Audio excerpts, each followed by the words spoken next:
அனைவருக்கும் வணக்கம். இன்றைய நாள் என்று பார்த்தோம்னா இன்றைக்கு உலக மனநல தினம். அதாவது ஒவ்வொரு ஆண்டும் ஐப்பசி 10ஆம் தேதி உலக மனநல தினம் கொண்டாடப்படுகிறது. உலக மனநலம் என்றா என்னென்னு பார்த்தோம்னா மனநலம் என்பது மனநோய் இல்லா நிலையை குறிக்கிறது. இது எங்களோட ஆரோக்கியம், அமைதி, சமாளிக்கும் திறன், தாங்குதிறன் எல்லாத்தையும் சேர்த்து குறிக்கிறது தான் இந்த மனநலம்.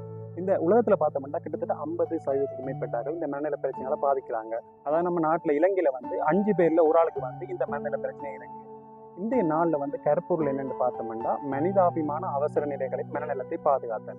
அதாவது எங்களோட வாழ்க்கையில பல்வேறு கட்டங்கள் பல்வேறு பிரச்சனைகள் ஏற்படுது. அதுல பார்த்தோம்னா உடல் மட்டும் இல்லாம எங்களோட மனசும் பாதிப்படுது. இந்த மனசு பாதிக்காம அதுல இருந்து பாதுகாத்து மேம்படுத்துறது தான் இந்த நாளினுடைய கருப்பொருளா காணப்படுது.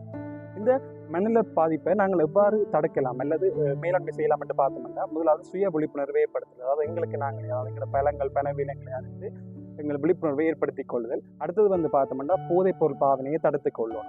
அடுத்தது பார்த்தோம்னா குடும்பங்கள் மற்றும் உறவினர்கள் நண்பர்களோட பழகிக் கொள்ளுதல். அடுத்தது பார்த்தோம்னா உலக்கல்வி, அதாவது இந்த மனநலம் பற்றிய தெளிவினை பெற்றுக் கொள்ளணும். அடுத்தது தியானம், யோகாசனம் போன்ற சுவாச பயிற்சி மற்றும் சார்ந்த பயிற்சிகளை நாங்கள் மேற்கொள்ளணும். அடுத்தது பார்த்தோம்னா நண்பர்களோட வெளியிடம் செல்லுதல், அந்த விருப்பமான செயற்பாடுகள், ஆக்க செயற்பாடுகளை செய்தல் முதலானவற்றை மேற்கொள்ளலாம். அடுத்தது உளவியலாளர்கள், உளவள துணையாளர்கள் அல்லது வைத்தியர்களிடம் இது சம்பந்தமான ஆலோசனைகளை பெற்றுக் கொள்ளலாம். இவ்வாறு நாங்கள் ஒவ்வொருவரும் இந்த நாளில் மனநலத்தை பாதுகாத்து ஆரோக்கியமான வாழ்க்கையை வாழ்வோம். நன்றி.